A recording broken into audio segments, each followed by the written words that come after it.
Well, we certainly expected a change on the 20th of January when President Trump was inaugurated, but my goodness, have the news headlines been dominated. Panama Canal, Greenland, prospects of America taking over Gaza, and now Ukraine.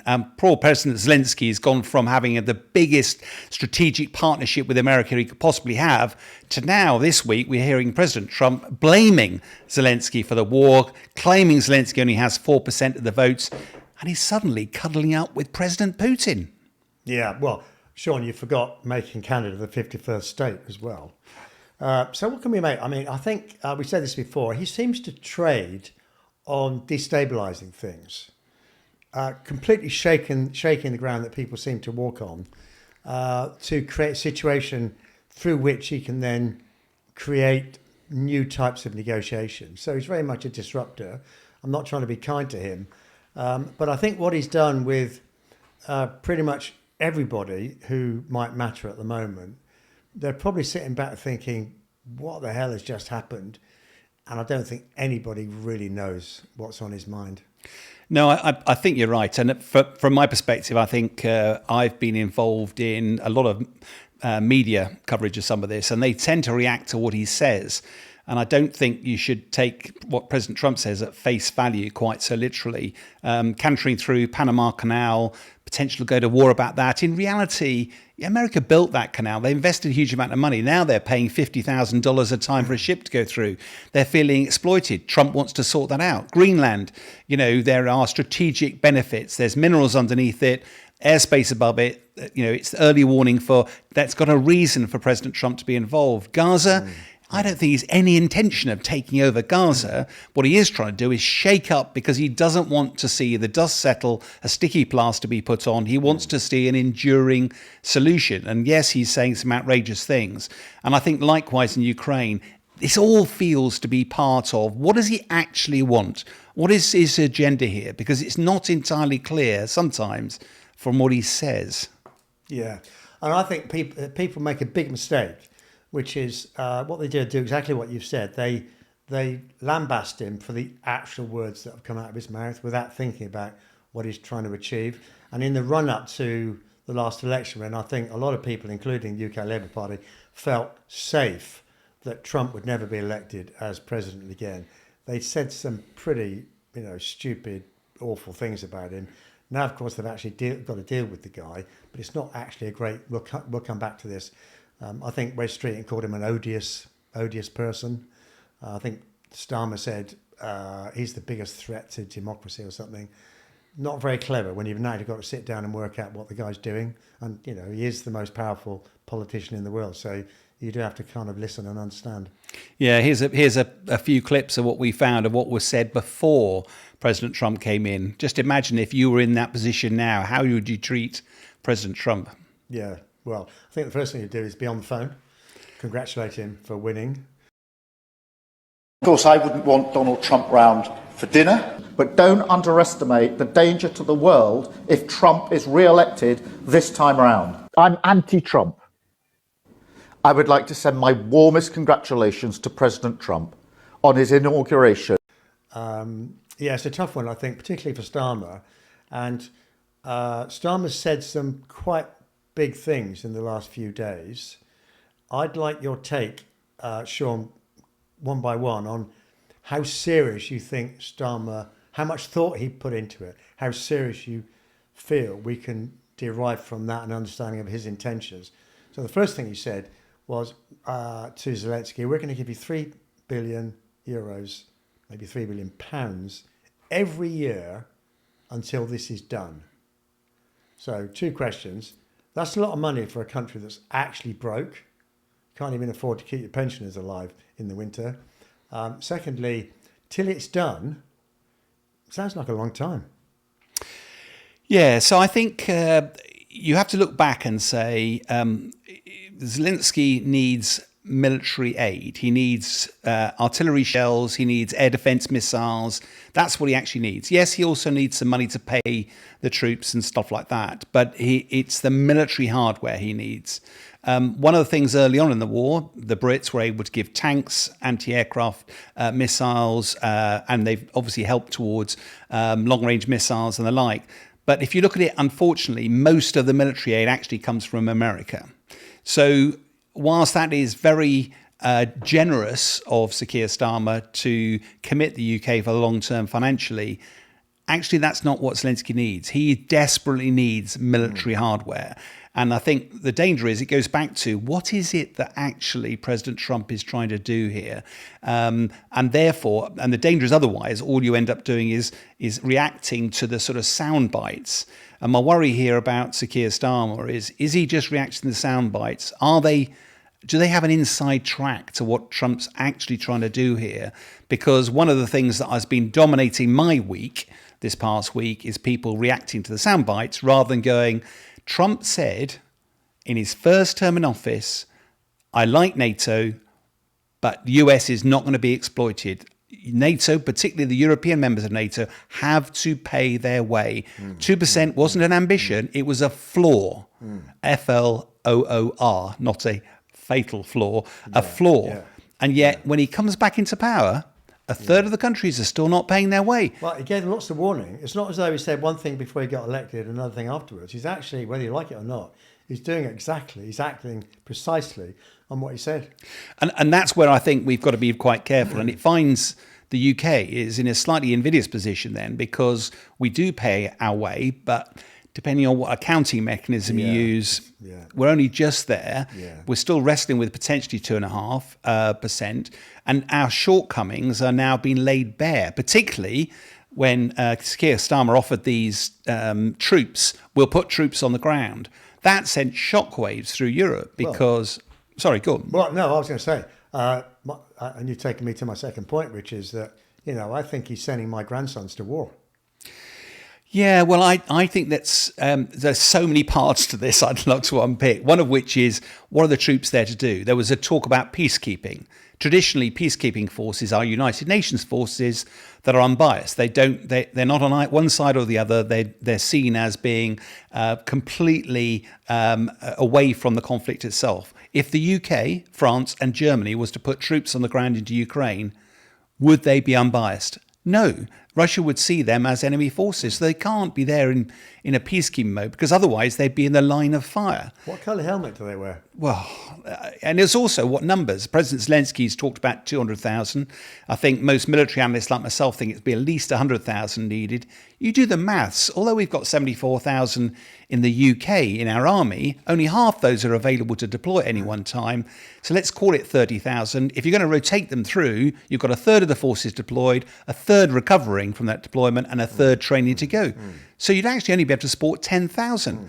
And that's why we've seen actually a backpedaling that people have said we can't provide 100,000. Even if Europe was to be committed, they'd struggle to get more than 30 or 40,000. And Poland on the border has said, we're not putting forces in. Why have they said that? Because they're going to need all their forces to protect their own border. They're not going to start deploying them into Ukraine and make them a target. So I do wonder whether the chief of the defence staff, was he supportive of what Sir Keir Starmer said, or is this desperately Sir Keir Starmer looking to try to ingratiate themselves in some way with President Trump, demonstrate that we are prepared to step up, Europe is prepared to take responsibility for its own doorstep? But what do you make of all that?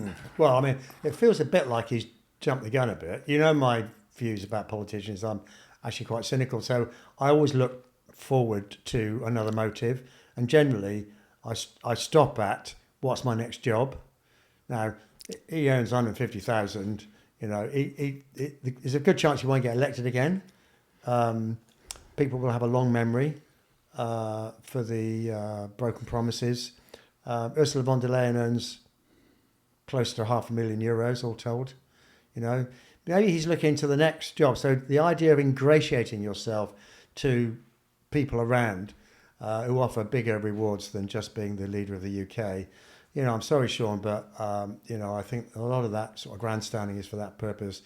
I think he sort of jumped the gun a bit. I think he should have just thought a bit more about his pronouncements. Words matter. The third thing he said is something, I forget exactly what he said, but it's something like, we're on a road that would inevitably lead or end with Ukraine being part of NATO, which is the complete opposite of what Trump's saying. Yeah, the NATO thing is one that's been picked up by the media a lot, saying, well, Trump's given away two key negotiating cards, one of which is NATO's off the table, and the other one is you're not going to get the territory back. And there's been a huge outcry. Hang on a minute. I think if you unpick that a little bit, I think all President Trump's done is, if you wind the clock back now to 1962, former Soviet Union, massing missiles on the southern border of America. America nearly went to nuclear war about that. So it would be somewhat hypocritical to then turn around and say, if Russia says that NATO is starting to get towards its border in the same way, that actually Russia shouldn't take that seriously. Now, the cynics would say we're already there in Lithuania, Latvia and Estonia, but actually they are small countries. It's a small border area, and I suspect that's they've been part of this for some time now. But Ukraine's got a long border, so that's one of the reasons I think Trump has made that overture. The other one about land, ceding land. Is that a card off the negotiating table? He's ceding Ukraine land. Yeah, he's turning around and saying it's not realistic to get that land back. Well, to be fair, President Zelensky has done interviews now where he's said, I accept that it's more important that we have what we have now and protect our people than it is to continue fighting for land, which might be quite difficult to get back. So I'm not sure Trump is literally giving away negotiating room. I think what he's doing is reflecting reality, and all he's doing with President Putin, I suspect at the moment, is seeing if there's any opportunity to open a conversation that might lead to a framework that might lead to peace negotiations. Yeah. Because bluntly, I don't think Zelensky and Putin are going to be able to sit around a table without having international bodies helping them be there, because there's visceral hatred between them. And Zelensky, he hasn't been fighting Russia for 3 years. Ukraine's been fighting Russia for 300 years. Yeah. We're not going to solve that in any time soon. Yeah. Well, there's only one way that Trump and others could give Zelensky a pass when it comes to being at the table eventually, is if they think they're going to bring some sort of new leadership in. But if they're not, then at some stage, Zelensky is going to have to play a part of it. If his mind is where you say it is, and I could quite believe that, to bring a sort of cessation to everything, then we might find that they're eventually, leaving all the hatred words aside, they might be on the same page. I mean, I don't know the actual detail on the ground. I think it's quite complicated, but Russia's taken, about 2/3 or 3/4 of the Oblast regions. Donbass is part of that. A lot of that on the eastern side would be seen as being, mostly Russian supporting. It's a very complicated thing. It's not excusing anything that's happened. So if somebody were to say, well, what we've got, we're going to keep, a lot of people might actually think that's a good outcome, particularly if it stops the killing. I think you're never going to please everybody with this, because if you do cede the territory that Russia has invaded, then you reward aggression. That is not something that has profound implications for our wider national security. I think the flip side of it is that Russia probably expected 3 years ago to just walk into Ukraine and take it. Remember the 40-mile convoys, and they got pushed back, and it was only through Ukraine bravery and courage, and then latterly with the support of the West, that actually Ukraine has managed to withstand the onslaught. I mean, let's face it, Russia was a superpower against a very, very poorly equipped initially Ukraine. But they have held out, they have ceded, they have lost about 20% of their land territory. But if the war gets brought to an end and Ukraine is able to find some way of guaranteeing security, and I don't know what that looks like at the moment. If it's not NATO, what is it? Ukraine is not going to trust an agreement with a signature on a bit of paper. Putin has done that in the past with the Budapest Memo of 1994. 20 years later, ripped it up and moved in to Crimea. So what does it look like? That is something that I think is very topical. And the other bit, which we haven't really talked about, is that Zelensky has been the point man. He was his elections came up in the middle of last year, but because they're at war, they've said they're not going to do it. President Trump has now said that Zelensky doesn't have popular support. And what was the number he said? Was it 4%? He claimed. I mean, I think my reaction to 4% is that's completely ludicrous. It's probably quite hard to take a polling in Ukraine at the moment, but 4% seems quite low. If you told me it was 4% in the Donbass region or Donetsk or something like that, then I go, yeah, fair enough. But not for the whole of Ukraine. But I don't know how you get an actual figure. I noticed that, was it BBC or one of the had said that it was a figure of around 60%. I'm always nervous about giving a number because it sounds like I'm endorsing that. And I genuinely don't know. I don't think they've asked everybody in Ukraine what they feel. Difficult. Very difficult. But the prevailing view appears to be that it's over 50% of Ukrainians do back Zelensky. So why has Trump put out this false narrative? Why has he deliberately undermined President Zelensky's position and appearing to be cozying up to President Putin? And I don't quite understand what his hidden agenda is here, because surely Zelensky needs all the help he can get. Yeah.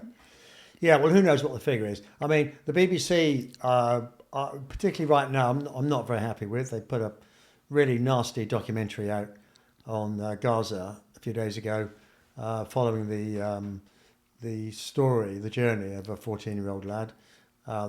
They whether they knew or not, I really don't know. But BBC Verify were meant to have checked it. Turns out the boy was the son of a Hamas leader. I mean, what could be worse? I'm not sure. So, my instinctive, if I hear something from the BBC at the moment on anything to do with this, my instinctive reaction is I've got to find it out for myself. I did try and do some research. It's very hard to find the number today. It's very easy to find the number at the beginning of hostilities, which was upwards 90%. So what it is now is probably quite hard. Who's to say what's in Trump's mind? What I would say is that you and I had this conversation before, where when I went out to Ukraine in October, and I'm heading back out there in a few weeks' time for a week, one of the questions I asked was about Zelensky, because I thought, he seemed to be such an iconic figure, done so much to bring, support in, and I didn't find anybody who spoke positively about him. Now, is that a poll? No, it's not. Is that a dip test? Yeah, a very, very tiny one. But I was quite surprised, because I genuinely thought that in a wartime that he would have massive popular support. That is not the case. But I say, it's always dangerous. But what I think is clear is that the figure that Trump uses has been deliberately trying to undermine President Zelensky's position. And I don't know why he would do that. Yeah. That seemed, even to the point he implied that this was Ukraine's fault for this war. And, without going into the history books, are there things that Zelensky might have been able to do to avert the war with the benefit of hindsight? Yeah, quite possibly. Yeah. Well, let me ask you a question then, Sean, as a military guy. If you knew then, at the beginning, maybe even just before the hostilities started, if you knew then what you know now, which is hundreds of thousands of deaths on both sides, many more casualties, life-changing, destruction to pretty significant parts of the Ukraine country, would you have done things differently, knowing that at the moment there is no outcome? Nobody's won, No, it's a fascinating question. From my perspective, is that a lot of conflicts I've been involved in, it's easier with the benefit of hindsight to work out what you should have done than what you do at the time. But specifically addressing your question, part of the conversation here is that it links up our former Prime Minister Boris Johnson. It talks about conversations with Russia and about land and about potentially ceding territory without fighting. And at face value, you go, well, surely it would be better to cede territory without the fighting. The problem is, if you look at this through the lens of Ukraine, where does it stop? If you cede territory, then a few years later, Russia wants to take some more. It just doesn't stop. And eventually, you've got to stand up to a bully. And yes, the cost of standing up to the bully is huge, but that isn't Ukraine's fault. That is Russia's fault for launching an illegal invasion. And actually, what history, and we're not at the end of this chapter yet, but history might judge that actually the 300-year war with Russia only stopped as a result of Russia's invasion of what of Ukraine starting in 2022, and that the resulting peace, yes, tactically Russia ended up taking 20% of Ukraine's territory, but strategically it brought an end to 300 years of conflict and allowed Ukraine to flourish based on the fact that they have had to fight for their survival. They would be fiercely proud of that chapter of history that they actually held out, and that would be the platform upon which they built the future. So I think the jury's out. I hate looking back and saying, with the benefit of hindsight, because it's been a dreadful loss of life, appalling. But I don't think appeasing President Putin a few years ago would have necessarily stopped Putin's ambition to take the whole of Ukraine, whereas this episode might well do. Yeah.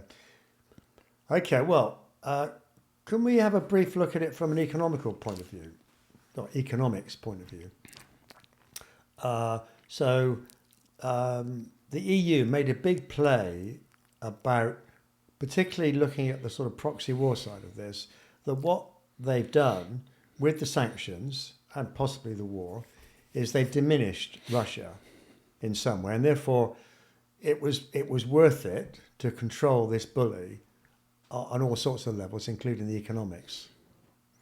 So, firstly, do you think that's a good reason as well to justify a war with a bully?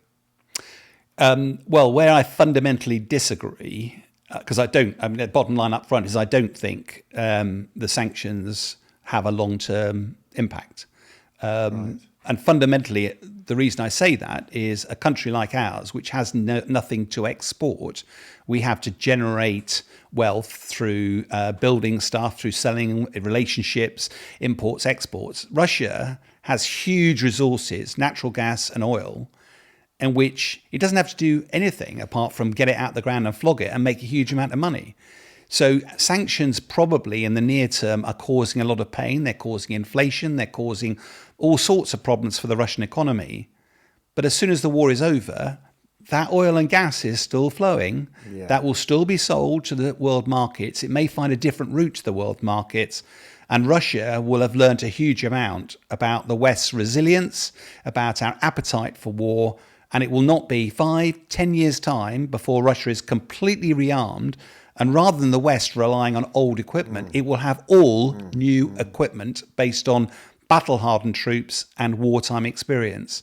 So I'm a bit more skeptical that I think, in the near term, will it have harmed Russia? Yes. Longer term, it might even have strengthened it. Yeah.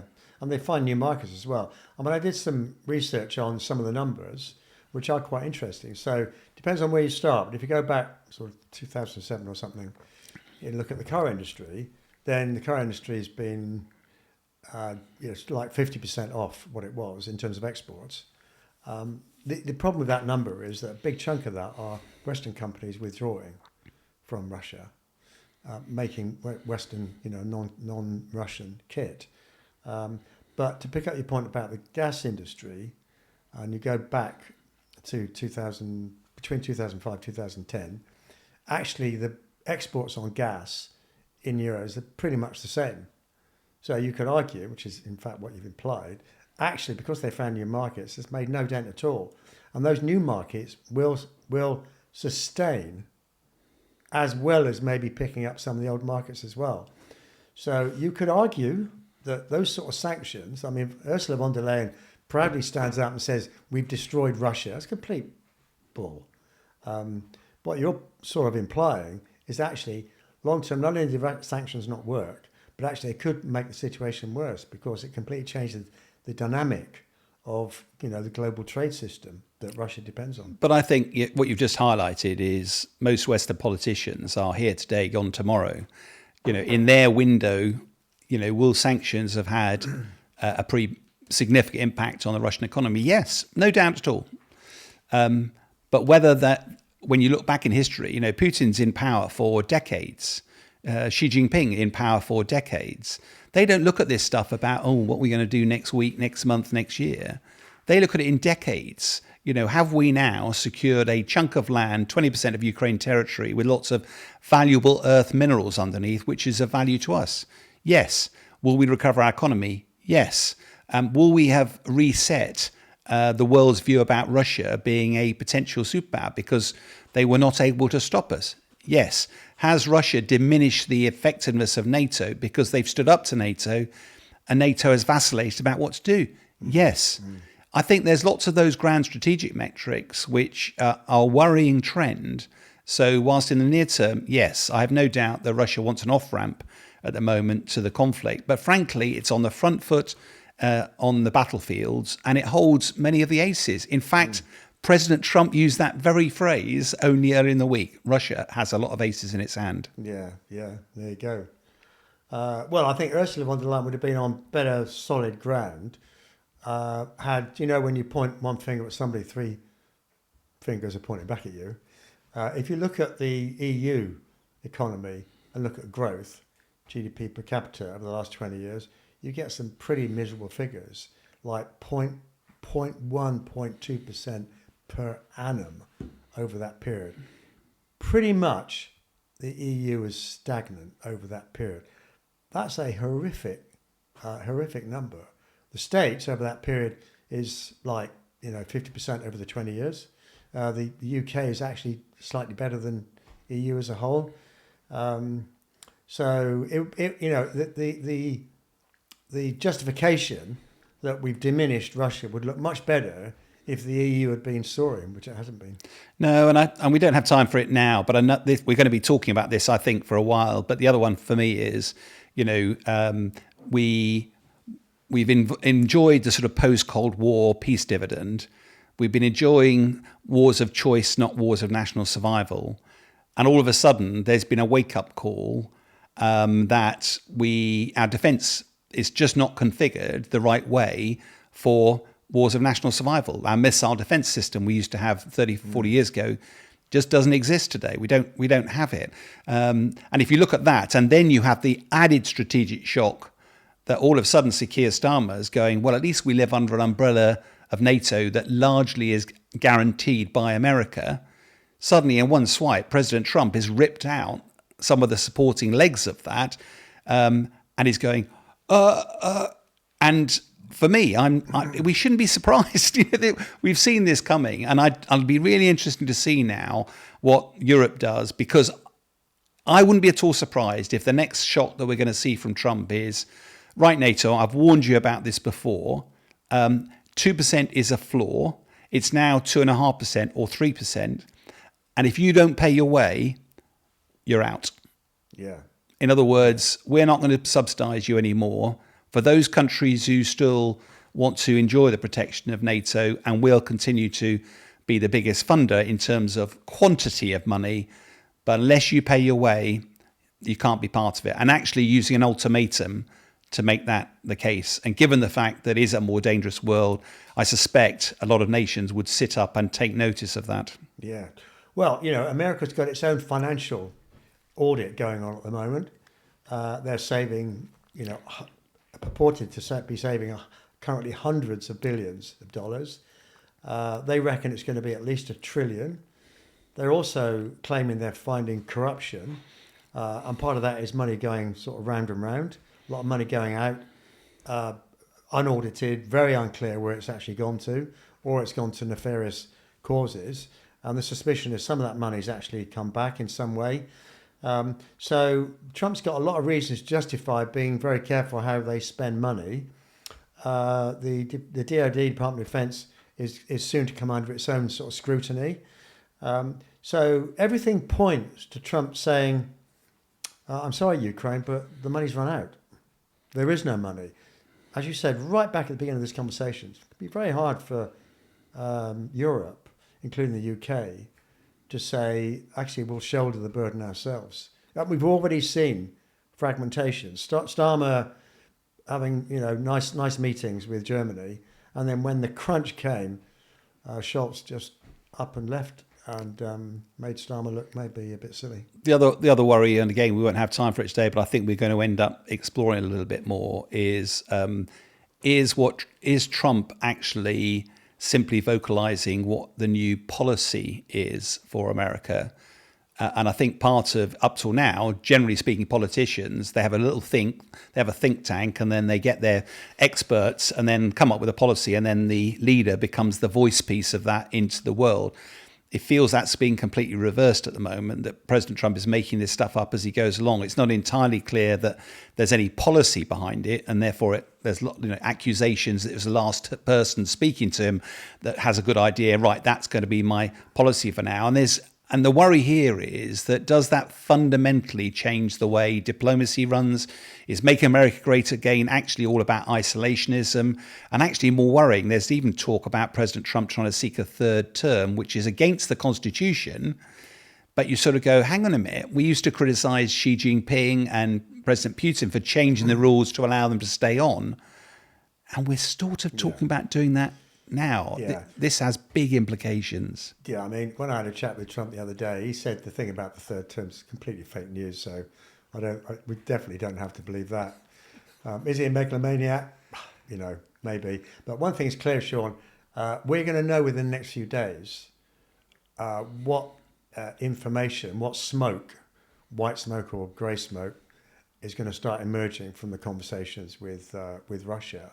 And then we'll have answers to the questions about actually what was the purpose of him sort of derailing Zelensky from the whole process, and therefore what is he actually trying to achieve. The thing is, Sean, whether we agree with what he's doing or not, Trump made a whole load of promises and statements time and time and again before he got elected. He is doing exactly what he said, pretty much. On the other hand, the Labour Party made a whole load of promises about what they were going to do, and most of them they've actually not done. In fact, they've either cancelled them or they've done the opposite. So maybe we can console ourselves at the sort of, I think, grandstanding that Keir Starmer's made in the last few days. Maybe he has no intention of following them through anyway. No, is that a bit cynical? No, I think there's some. I've had so many people who have been overtly critical of what Trump says, what he's doing. But I think you make a really good point. That's what he was elected for, and he's doing it. And therefore, we've got to be very careful before we criticise. We may not like the way he does it, and there's no doubt he is shaking a lot of trees. He's changing the landscape. But I think we've got to get below the headlines, and that's what I think the benefit we will continue to try and do. Get below the headlines, find out what's actually going on here, rather than reacting to the waves as they hit us. Yeah. Well, I've said it before, Sean, but I vote for you to be the next Defence Secretary in the UK. God, no.